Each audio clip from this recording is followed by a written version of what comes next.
tidak lupa kita kirimkan salawat dan salam kepada Nabi besar kita Muhammad Sallallahu Alaihi Wasallam. Bapak Ibu yang berbahagia, ini acaranya tadi sangat bermanfaat, juga kita juga mengucapkan terima kasih atas atensinya dari Universitas Eka Sakti, khususnya Fakultas Ilmu Komunikasi.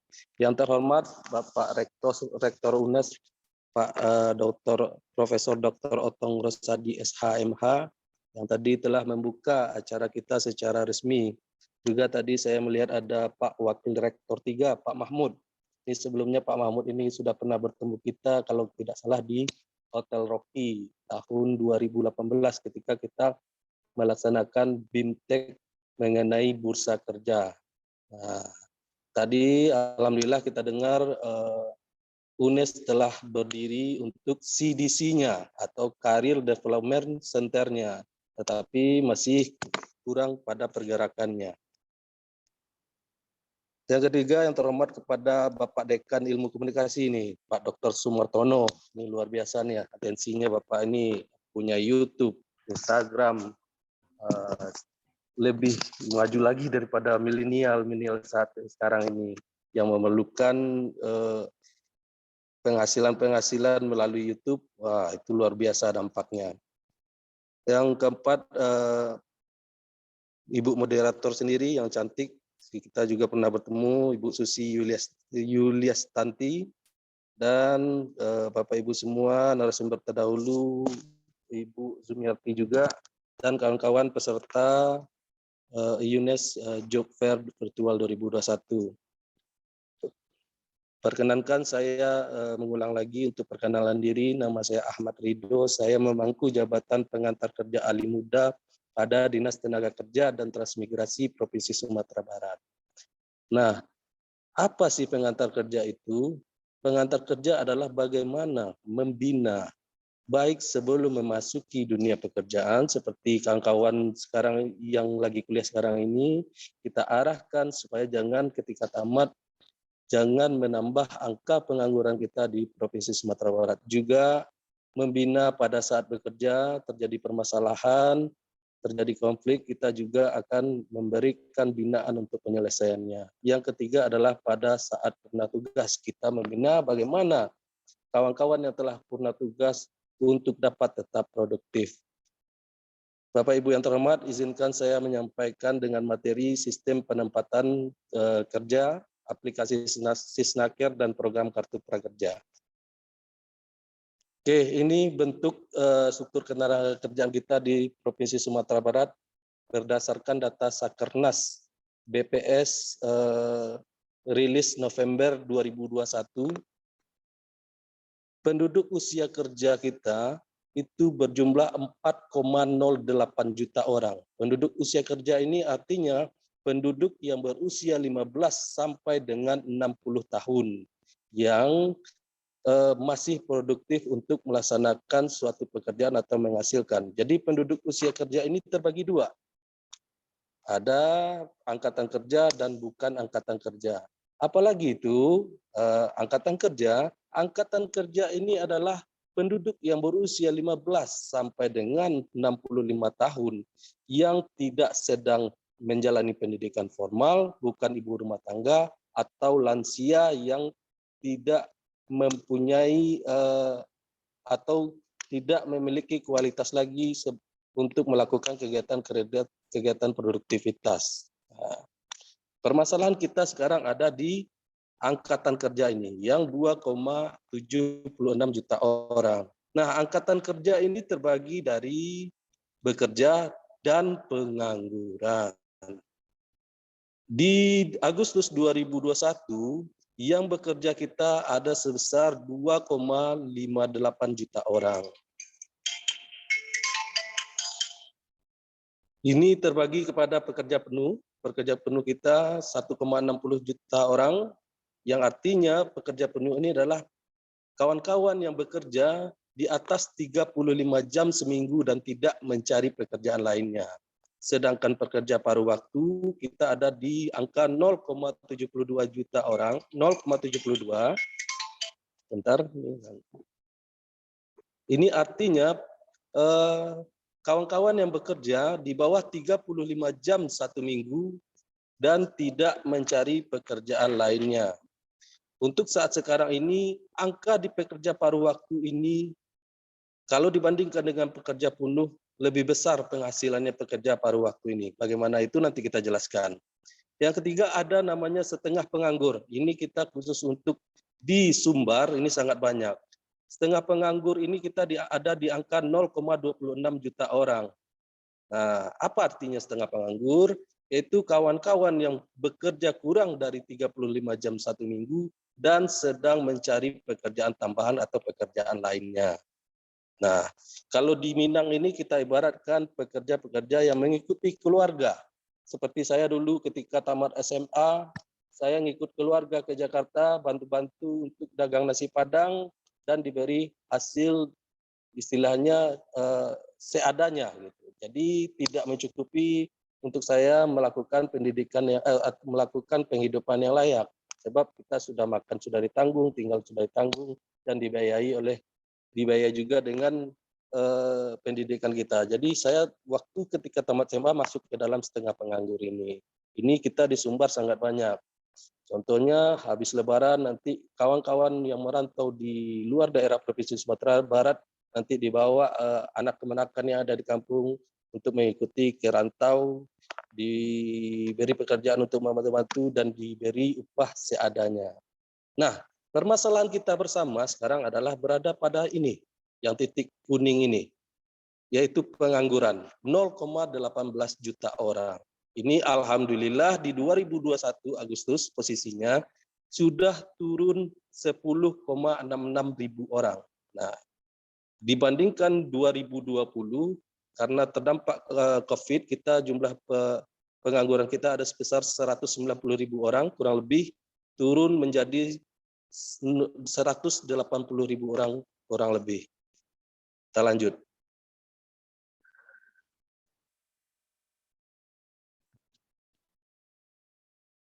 Nah, tingkat pengangguran terbuka ini didominasi dan disumbangkan dengan ranking pertama ada pada sekolah menengah kejuruan. Nah, untuk tingkat universitas sendiri itu memegang ranking ketiga dalam penyumbang pengangguran terbuka, ada di angka 8,09%. Nah, ini udah hampir bersaing nih. SMK peringkat 1, peringkat 2-nya diploma, D1 atau D2 atau D3, dan peringkat ketiganya ada di tingkat universitas. Kita lanjut. Nah, untuk secara nasional, kita di Provinsi Sumatera Barat mendapatkan ranking 8 pengangguran terbesar, yang mana kita ada di atas rata-rata nasional pengangguran di Indonesia. Sedangkan rata-rata pengangguran di Indonesia secara keseluruhan 6,49%. Kita memegang angka di 6,52% pengangguran terbesar. Kita mendapatkan ranking 8 pengangguran paling banyak di seluruh provinsi di Indonesia. Nah, untuk Bali sendiri ini juga cukup turun, cukup menambah pengangguran yang tadinya mereka angka penganggurannya sangat kecil, tetapi karena adanya dampak dari COVID-19 ini, maka pengangguran mereka meningkat sehingga mereka memegang di 15 besar. Nah, tadinya mereka nih penganggurannya bisa dikatakan 1%. Sebab apa? Di sana banyak pekerja-pekerja lepas yang berpenghasilan tinggi karena destinasi wisatanya yang cukup tinggi. Karena ada COVID-19 ini mengganggu pekerja mereka sehingga mereka masuk ke dalam kategori pengangguran. Oke, kita next. Nah, ini posisi di Kabupaten Kota Provinsi Sumatera Barat yang mana Kota Padang memegang ranking pertama pengangguran terbanyak. Nah, ini dia ada di angka 13,37%. Nah, ini bagaimana kita mengatasi ini merupakan kerja kita bersama, kerja kita tim, baik pemerintah, swasta maupun masyarakat. Karena apa? Dengan adanya pengangguran ini, maka semua dampak ekonomi, dampak sosial bakalan terjadi. Nah, ini posisi pekerja kita di Provinsi Sumatera Barat, kita di posisi informal lebih banyak, baik di Agustus 2020, Februari tahun 2021 maupun Agustus di tahun 2021. Apa itu formal dan informal? Formal yaitu yang berusaha dibantu dengan buruh tetap, artinya UMKM ataupun pengusaha yang dibantu dengan buruh tetap, buruh di perusahaan-perusahaan atau PT, karyawan atau pegawai lainnya. Jadi mereka yang bekerja yang mempunyai penghasilan tetap dan mempunyai sesuatu yang berbentuk berbadan hukum yang punya kepastian. Nah, yang kedua ada informal. Informal ini termasuk ke dalam kategori berusaha sendiri, berusaha dibantu buruh tidak tetap, pekerja bebas, yang artinya pekerja serabutan. Yang ketiga, yang terakhir ada pekerja keluarga yang tak dibayar ini, atau yang tidak dibayar ini yang kita ceritakan tadi, bahwasanya yang ikut keluarga. Jadi kita ada di posisi pekerja informal yang paling banyak. Kita tahu masyarakat Minangkabau atau Sumbar lebih suka berdagang daripada bekerja secara di perkantoran. Nah, itu dia. Kita lanjut. Ini pengangguran kita posisinya 180.609 orang atau berada di angka 6,52%. Nah, ini nanti kawan-kawan semua, saya manggilnya kawan-kawan ini karena saya juga masih muda. Kawan-kawan semua baik yang sedang kuliah maupun sedang menyelesaikan tahap akhir untuk pelaksanaan kuliahnya akan merasakan seperti ini. Begitu juga dengan saya ketika waktu tamat di tahun 2000, saya tamat 2014. Rasakan ini bingung, nyari pekerja di mana, cari informasinya di mana, mencari program-program pemerintahan yang dilaksanakan oleh pemerintah di mana, nanti kita bahas panjang lebar. Oke, kita lanjut. Ini dia dampak dari pengangguran kalau kita tidak atasi bersama. Ini merupakan tugas kita bersama, tidak hanya pemerintah, swasta maupun masyarakat. Sebab apa? Apabila angka pengangguran di suatu kota, suatu provinsi tinggi, maka tindak pidana bakal rentan terjadi. Ini sempat terjadi kita di Kota Padang waktu tahun 2016 dan 2017. Banyaknya terjadi begal, banyaknya terjadi perampokan. Karena apa? Orang lebih baik bertengkar dengan orang lain daripada dia berantem dengan perutnya sendiri. Inilah akibatnya kalau kita tidak bersama untuk mengatasi pengangguran ini. Bisa-bisa nih Bapak Ibu semua, kawan-kawan semua berjalan di tepi trotoar, di pinggir jalan sambil nelfon, nanti HP-nya dirampas, tasnya dirampas. Atau yang lebih parah dampaknya seperti ini. Nah, gepeng meningkat, gembel dan pengemis, ditambah dengan waria. Mudah-mudahan di UNES tidak bakalan terjadi seperti ini. Oke, kita lanjut. Apa yang menjadi permasalahan ketenaga kerjaan kita? Yang pertama, angkatan kerja kita didominasi oleh angkatan kerja dengan pendidikan menengah ke bawah. Makanya kita lebih banyak yang tamat SMK atau SMP ke bawah kita di Provinsi Sumatera Barat. Sehingga untuk mencocokkan suatu pekerjaan formal itu rada susah. Sebab minimal untuk pekerja formal sekarang diminta untuk lulusan SMK, SMA, SLTA sederajat. Yang kedua, kualitas atau kompetensi angkatan kerja rendah. Ini mengakibatkan produktivitas tenaga kerja juga rendah. Jadi apa yang dilatih oleh dunia pendidikan dan pelatihan tersebut tidak sesuai dengan apa yang dibutuhkan oleh pasar kerja atau apa yang dibutuhkan oleh pemberi kerja. Nanti kita ungkap fakta-faktanya. Yang ketiga, ada ketidaksesuaian antara kualifikasi lowongan kerja dan kualifikasi pencari kerja.